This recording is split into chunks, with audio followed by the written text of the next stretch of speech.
नमस्कार एंड जय हिंद साथियों, स्टडी इंक्रीज में आपका स्वागत है। दोस्तों, PYQ का सीरीज को आगे बढ़ाते हुए आज हम लोग SST का PYQ को देखेंगे। तो उससे पहले दोस्तों, अगर SST रहे या तो फिर मैथ और साइंस रहे, ठीक है, तो इसमें भी आपका कितना है, 50 प्रश्न पूछे जाएंगे। मैथ और साइंस से भी 50 प्रश्न पूछे जाएंगे। कंप्यूटर से आपका 10 और इसमें से 10 पूछा जाएगा, ठीक है। तो आज हम लोग SST के बारे में चर्चा करेंगे। तो दोस्तों, सभी को 150 मार्क्स पूछा जाएगा, या तो साइंस का रहे या SST का रहे। उसमें से आपको SST जो है ना, इसमें आपका 50 प्रश्न पूछे जाएंगे। इसमें मैथ और साइंस का कितना, 50 प्रश्न पूछे जाएंगे। कंप्यूटर से 10-10 क्वेश्चन रहेंगे, ठीक है। बाकी सब्जेक्ट कॉमन रहेंगे, ठीक है। तो दोस्तों, वीडियो में देर ना करते हुए आइए स्टार्ट करते हैं PYQ को। वात दिग्दर्शी का प्रयोग क्या मापने के लिए किया जाता है? बताइए। क्वेश्चन 1 में वाक दिग्दर्शी का प्रयोग क्या मापने के लिए किया जाता है दोस्तों? वायु दाब मापने के लिए, वायु दाब मापने के लिए, वायु दिशा मापने के लिए, या फिर वायु तापमान मापने के लिए? तो क्या मापने के लिए किया जाता है दोस्तों, बताइए। तो वायु दिशा मापने के लिए इसका प्रयोग किया जाता है। Option number 3। क्वेश्चन नंबर 2 में आइए।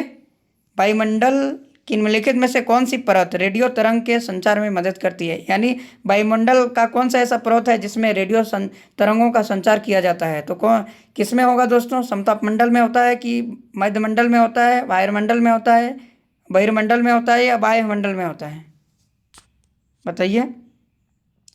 तो रेडियो तरंगों का संचरण किस में होता है? वायुमंडल में होता है, ठीक है। Option number 3 is the right answer. पृथ्वी की विभिन्न परतों को क्रम में आंतरिक से बाहरीतम परत तक पहचानिए, ठीक है। क्या है, बोल रहा है कि पृथ्वी की विभिन्न परत है, ठीक है। इसमें से क्रम को आंतरिक से बाहरी, मैंने अंदर से बाहर तक को हम लोग की पहचानना है, ठीक है। अंदर से बाहर, इसका क्या नाम है, उसका क्या, इसका क्या, इसी तरह से, ठीक है। तो इसमें है परपट्टी, मेंटल, बाहरी कोड, आंतरिक कोड, ठीक है। तो इसी तरह से ये अंदर वाला को भाग को क्या बोलते हैं, ठीक है। अंदर वाला भाग को क्या बोलते हैं, उसके बाद इस भाग को क्या बोलते हैं, उसके बाद इस भाग को क्या कहते हैं, इस भाग को क्या कहते हैं। मैंने आंतरिक से बाह्य की ओर नाम बताना है, ठीक है। तो बताइए कौन सा सही होगा?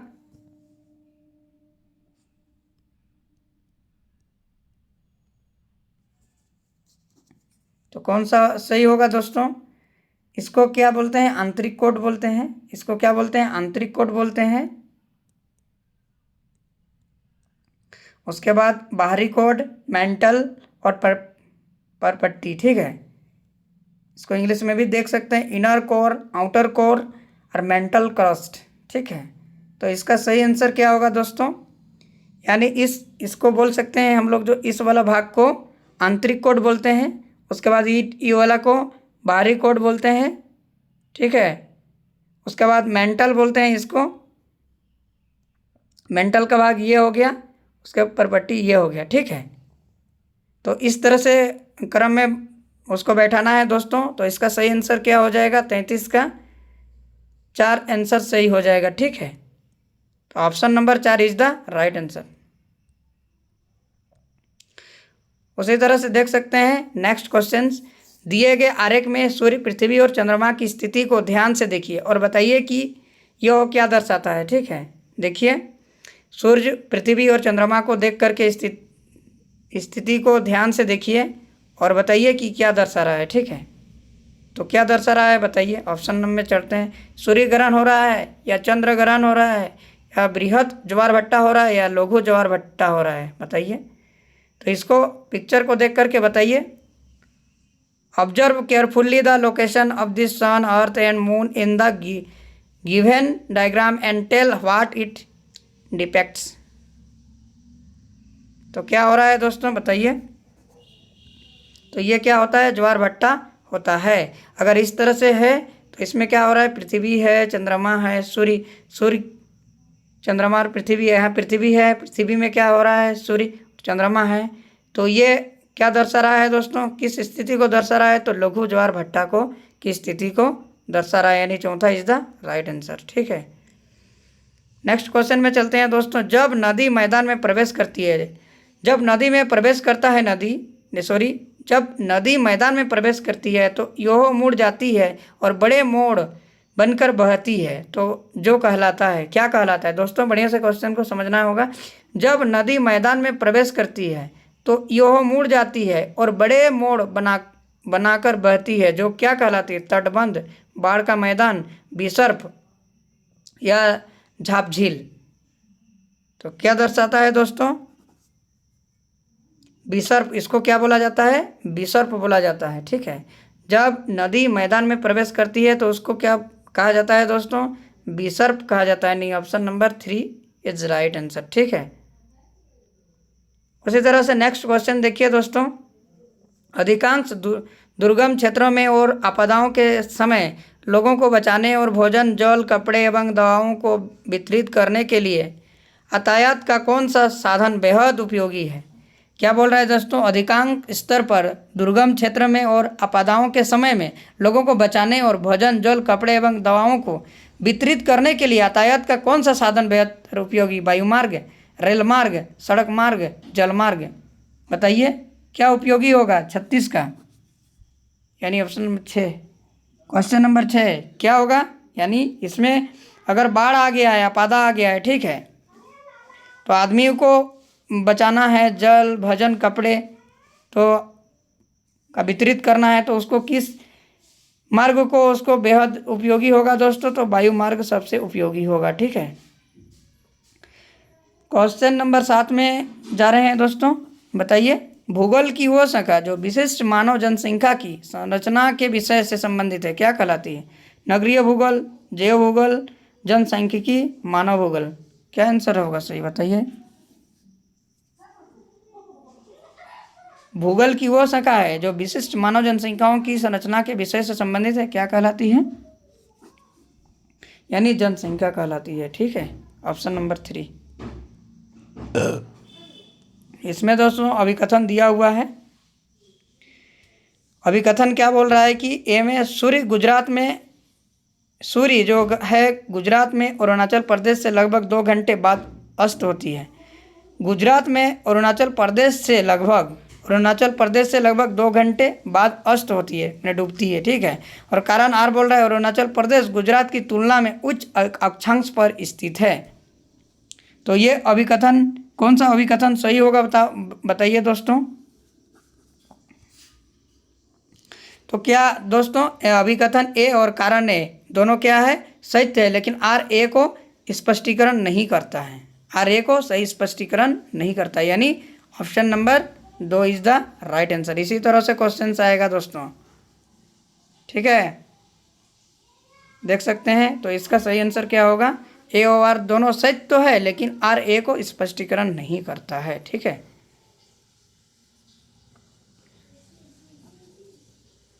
निम्नलिखित में से कौन सा ऊर्जा का गैर परंपरागत स्रोत है, ईंधन, प्राकृतिक गैस, सौर ऊर्जा, कोयला। बताइए इसमें से कौन सा सही होगा, तो इसका कौन सा सही होगा दोस्तों, सौर ऊर्जा।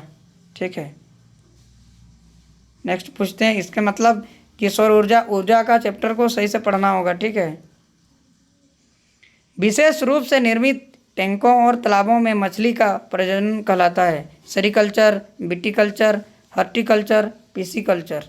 बताइए कौन सा सही होगा, इसमें टैंकों और तालाबों में मछली का प्रजनन, यानी मछली प्रजनन में कौन सा प्रयोग किया जाता है दोस्तों, तो पिसीकल्चर, पिसीकल्चर यही होता है। पीसी में मछली जैसा आवाज़ आ रहा है ना, पीसी, मछली को फिश बोलते हैं, तो फिश से पिसीकल्चर, याद रखिए, ट्रिक से याद रखिए, मछली को फिश बोलते हैं इसलिए फिश बोलते हैं, तो फिशिकल्चर होगा। ठीक है, option number 4 is the right answer. स्थल का एक संकरा भाग जो दो बड़े स्थलीय भागों को एक दूसरे से जोड़ता है, उसे क्या कहते हैं, स्थल है। ठीक है, एक संकरा भाग है जो 2 बड़े स्थलीय मार्ग को एक दूसरे से जोड़ता है, उसे क्या कहा जाता है, जल संधि कहा जाता है, या स्थल संधि कहा जाता है, द्वीप बोला जाता है, या तो फिर खाड़ी बोला जाता है। स्थल भाग को, जैसे मैदानी भाग जिस तरह स्थल है ना दोस्तों उसको जोड़ रहा है, ठीक है, एक संकरा भाग है जो दो बड़े स्थलीय भागों को एक दूसरे के साथ जोड़ रहा है, तो उसको क्या बोलते हैं, तो उसको स्थल संधि कहा जाता है, ठीक है। निम्नलिखित में से कौन सा महाद्वीप आकार में सबसे छोटा होता है, ऑस्ट्रेलिया, दक्षिण अमेरिका, अफ्रीका, यूरोप, बताइए। ये तो आसान क्वेश्चन है, बताइए। Option number 1 is the right answer, Australia होगा, ठीक है। उच्च प्राथमिक स्तर पर सामाजिक विज्ञान में शामिल है, उच्च स्तर पर सामाजिक विज्ञान शामिल है, क्या शामिल है, इतिहास, भूगोल, राजनीति विज्ञान और मनोविज्ञान, इतिहास, भूगोल, अर्थशास्त्र, समाजशास्त्र, या इतिहास, भूगोल, राजनीति विज्ञान, अर्थशास्त्र, इतिहास, भूगोल, राजनीति विज्ञान, समाजशास्त्र, क्या शामिल है, बताइए उच्च प्राथमिक स्तर पर। तो क्या शामिल है दोस्तों, इतिहास, भूगोल, राजनीतिक विज्ञान और अर्थशास्त्र, ये सही आंसर है, ठीक है। आगमनात्मक अधिगम निम्नलिखित में से किस विधा का विरोधाभासी है। आगमनात्मक जो होता है ना, आगमनात्मक अधिगम जो लर्निंग होता है वह निम्नलिखित में से किस विधा पर विरोधाभासी करता है, व्याख्यानात्मक शिक्षण पर, रचनात्मक प्रशिक्षण पर, अनुकरण पर, और निपुणतात्मक अधिगम पर, किस अधिनियम पर, बताइए। इसका इंग्लिश भी देख सकते हैं दोस्तों, inductive learning is the contradictory to the which one of the flowing approaches. कौन सा सही होगा, बताइए। तो option number 1 is the right answer of this question, तो यानी व्याख्यानात्मक शिक्षण आपका सही आंसर होगा, यानी एक्सपोजिटरी टीचिंग होगा। उसके बाद स्ट्रक्चर ट्रेनिंग, सिमुलेशंस है, मास्टरी लर्निंग, ठीक है। इसमें से सबसे अच्छा है एक्सपोजिटरी टीचिंग, ठीक है। तो option number 1 is right answer है व्याख्यानात्मक शिक्षण, ठीक है। दिए गए कथनों ए और बी को पढ़िए और सही उत्तर का चयन कीजिए। आलोचनात्मक सोच धारणाओं के निर्माण तथा विचारों के अनुप्रयोग और विस्तार को बढ़ावा देती है। यह दूसरों के तर्कों और विश्वासों को समझने और मूल्यांकन करने में मदद नहीं करती है। तो दिए गए एक कथन दिया हुआ है दोस्तों ए और बी, इसमें आलोचनात्मक सोच धारणाओं के निर्माण तथा विचारों के अनुप्रयोग और विस्तार का बढ़ावा देती है। यह दूसरों के तर्कों और विश्वासों को समझने और मूल्यांकन करने में मदद नहीं करती है। तो क्या होगा, ये तो आपका सही लग रहा है दोस्तों, ये गलत लग रहा है, यानी ए सही होगा, ए सत्य और बी क्या होगा, असत्य होगा, ठीक है। तो option number 1 is the right answer of this question, ठीक है। अनुभवजन्य साक्ष्य क्या है। इंद्रियों के माध्यम से वास्तविक दुनिया में एकत्रित आंकड़े अनुसंधान के लिए एक संख्यात्मक दृष्टिकोण, मैट्रिक इकाइयों में मापे गए आंकड़ों के संग्रह के विश्वसनीय तरीके का उपयोग कर एकत्रित आंकड़े। What is the empirical evidence, बताइए क्या हो सकता है, अनुभवजन्य साक्ष्य क्या हो सकता है, 46 का बताइए। ये क्या हो सकता है दोस्तों, ज्ञानेंद्रियों के माध्यम से वास्तविक दुनिया में एकत्रित आंकड़े, ये आपका साक्ष्य दर्शाता है, ठीक है। Option number 1 is right answer. भौतिक विशेषताओं के मॉडल या प्रतिकृतियां डैश शिक्षण के लिए सबसे अधिक उपयुक्त है। किसके लिए सबसे उपयुक्त है दोस्तों, बताइए। भौतिक विशेषताओं के मॉडल यानी प्राकृतिक शिक्षण के लिए सबसे अधिक उपयुक्त है इतिहास, अर्थशास्त्र, भूगोल, राजनीतिक विज्ञान। तो किसके लिए उपयुक्त है दोस्तों, भूगोल। इसका सही आंसर क्या हो जाएगा, भूगोल। इसी तरह से क्वेश्चन पूछा जाता है। नेक्स्ट क्वेश्चन, स्थानीय समाचार पत्र से मौसम की जानकारी का संग्रह किस प्रकार का स्रोत है। किस प्रकार का स्रोत है दोस्तों, स्थानीय जो समाचार पत्र से मौसम की जानकारी का संग्रह किस प्रकार का स्रोत है, प्राथमिक, द्वितीयक, तृतीयक, प्राथमिक और तृतीयक दोनों, बताइए। तो इसका सही आंसर क्या है, द्वितीयक संग्रह है, ठीक है। सीखने की अक्षमता वाले शिक्षार्थियों किस प्रकार की कक्षा में अन्य छात्रों के साथ सीखते हैं, मतलब सीखने की अक्षमता है, ठीक है। In whose type of classroom the students with learning disability learning along sides other students, ठीक है। तो वो अन्य छात्रों से कैसे सीखेंगे, ठीक है। अध्ययन करके विशेष समावेशी आधुनिक उसको डिसेबिलिटी है सीखने में, ठीक है। तो शिक्षार्थियों के पास कक्षा में अन्य छात्रों के साथ कैसे सीखेंगे, तो समावेशी शिक्षा करेंगे तभी ना सीख पाएंगे। तो 49 का क्या होगा, समावेशी तौर पर, ठीक है, यानी समावेशी करके सीखेंगे, ठीक है, सभी को देख करके सीखेंगे, ठीक है। इसका सही आंसर क्या होगा, 3। निम्नलिखित सिद्धांत किसने दिया है, सभी बच्चे विकास के समान अनुक्रम से गुजरते हैं, ठीक है, सभी बच्चे विकास के समान अनुक्रम से गुजरते हैं लेकिन विभिन्न दरों से, इसलिए शिक्षक को पूरी तरह से कक्षा के लिए नहीं बल्कि व्यक्तिगत बच्चों और छोटे समूहों के लिए गतिविधियों की योजना बनानी चाहिए। तो ये सिद्धांत किसने दिया था, CL Ogden, D Parsell, J.H. Bell, पियाजे, मैंने जीन पियाजे। बताइए कौन दिया है ये कथन को, इस तरह से भी क्वेश्चन पूछा जाता है। तो इसका सही आंसर क्या होगा, किसने दिया है दोस्तों, जीन पियाजे ने दिया है, ठीक है, किसने दिया है, जीन पियाजे। इसका सही आंसर 4 हो जाएगा। कक्षा में सहकारी शिक्षा को बढ़ावा देने के लिए एक शिक्षक को चाहिए। छात्रों को बहस और चर्चाओं में लगाएं, उन्हें व्यक्तिगत परियोजनाएं दें, काम के लिए कक्षा को छोटे समूह में विभाजित करें। परियोजना को करने के लिए उन्हें विभिन्न स्रोत प्रदान करें। तो कक्षा में सहकारी शिक्षा को बढ़ावा देने के लिए शिक्षक को क्या करना चाहिए, in order to the promote cooperative learning in the classroom में टीचर शुड। तो शिक्षक को क्या करना चाहिए, तो छात्रों को बहस और चर्चा में भाग लगाना चाहिए, ठीक है। ऑप्शन नंबर 1 हमको सही लग रहा है, आपको कौन सा सही लग रहा है दोस्तों, बताइए आप कमेंट में। 51 का, एक आत्मा निर्देशित आत्मा अनुशासित सोच को एक उचित तरीके से गुणवत्ता के उच्चतम स्तर पर तर्क करने का प्रयास होती है, उसे क्या कहते हैं, आलोचनात्मक सोच, जटिल सोच, बुद्धिमान सोच और अमूर्त सोच। एक आत्मा निर्देशित, ठीक है, आत्म निर्देशित आत्म अनुशासित सोच को एक उचित तरीके से गुणवत्ता के उच्चतम स्तर पर तर्क करने का प्रयास, उसे क्या कहते हैं, ठीक है।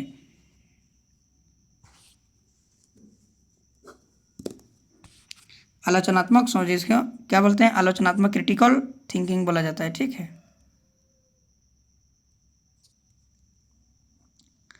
दोस्तों नेक्स्ट क्वेश्चन, अजंता गुफा चित्रों में इस्तेमाल किए गए रंग निम्नलिखित में से किस सामग्री से प्राप्त किए गए हैं, पशु अंगों का अवशेष, ग्रेफाइट, पौधे और खनिज और स्लेट।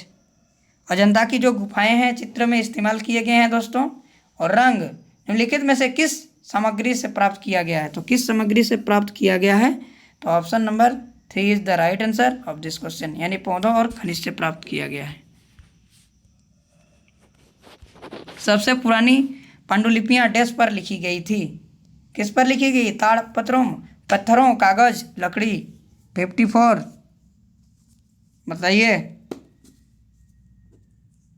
तो इसका ताड़पत्रों से, ठीक है, सबसे पुरानी पांडुलिपियां ताड़पत्रों से लिखी गई थी। मानव इतिहास में निम्नलिखित में से कौन सी अवधि यानी काल सबसे लंबी है, पूरा पाषाण काल, मध्य पाषाण काल, नवपाषाण काल, महापाषाण काल, कौन सा काल सबसे लंबी है, बताइए, यानी पूरा पाषाण काल सबसे लंबा है, ठीक है। दिए गए कथन ए और बी को पढ़िए और सही उत्तर का चयन कीजिए। मेहरगढ़ पाकिस्तान के बुलंद दर्रे के पास एक उपजाऊ मैदान में स्थित है, यहाँ खेती का पशुपालन के साक्ष्य पाए जाते हैं। मैंने जो दिया हुआ है कथन ए और बी क्या बोल रहा है दोस्तों, तो दोनों कथन क्या है कि मेहरगढ़ पाकिस्तान के बुलंद दर्रे के पास एक उपजाऊ मैदान में स्थित है, ये बात सही है। यहाँ खेती और पशुपालन के साक्ष्य पाए जाते हैं, ये भी सही है, तो दोनों सही है। तो जो दोनों सही होगा वही आपका सही आंसर होगा, ठीक है। तो इसका सही आंसर क्या होगा दोस्तों, ए और बी दोनों सही हैं, यानी चौथा इसका सही आंसर होगा, ठीक है। भारत के निम्नलिखित राज्यों में से किस एक राज्य में हड़प्पा के नगर सबसे बड़ी संख्या में मिले हैं, भारत का निम्नलिखित कौन सा ऐसा राज्य है, एक राज्य है जो हड़प्पा के नगर सबसे बड़ी संख्या में मिली है। पंजाब, हरियाणा, गुजरात, जम्मू और कश्मीर। तो कौन बोला? गुजरात सबसे बड़ी संख्या में मिली है। ठीक है। ऋग्वेद मूल रूप से निम्नलिखित में से किस भाषा में रची गई थी? ऋग्वेद को किस भाषा से रची गई है? ब्राह्मी, पाली, संस्कृत, प्राकृति। बताइए। 3 is the right answer, Sanskrit भाषा से। ठीक है। 6ठी शताब्दी ईसा पूर्व में मगध महाजनपद के पहले शासक थे। कौन थे? महावीर, प्रसेनजीत, बिंबार, अजातशत्रु कौन होगा? बताइए। 6ठी शताब्दी ईसा पूर्व के मध्य मगध में महाजनपद के पहले शासक थे। तो कौन थे? बिंबिसार। ठीक है। ऑप्शन नंबर 3 होगा। दोस्तों, निम्नलिखित में से कौन सा बौद्ध धर्म के त्रिरत्न में से नहीं है? तो बुद्ध धर्म का त्रिरत्न क्या क्या है? बुद्ध, धम्म और संघ तो था, हिंसा नहीं था। ठीक है। तो इसका सही आंसर क्या होगा? नेगेटिव पूछा गया है तो नेगेटिव, हिंसा नहीं था। बाकी तीनों था, बुद्ध, धम्म और संघ। ठीक है। ये तीनों था, ये नहीं था, तो यही पूछा गया है। ठीक है, कि कौन नहीं है। तो दोस्तों, आज हम लोग 30 क्वेश्चंस किए हैं। नेक्स्ट में फिर पूरा कर देंगे इसका। टोटल हम लोग 50 गो क्वेश्चंस को ले रहे हैं दोस्तों। तो हम लोग 60 गो क्वेश्चंस का डिस्कशन करेंगे। तो इसमें आप लोग को ओवरव्यू मिलेगा कि हमको किस तरह से पढ़ना है, कौन सा चैप्टर आपको हार्ड लग रहा है, उसको समझ नहीं पा रहे हैं। तो ये वीडियो आपको मदद करेगी। आप लोग लास्ट तक बने रहने के लिए आप लोग को बहुत बहुत धन्यवाद। नेक्स्ट वीडियो पार्ट 2 करके आएगा। ठीक है। तो मेरे वीडियो को अगर आप लोग को अच्छा लगा है तो लाइक करें, शेयर करें और सब्सक्राइब करें। Thank you.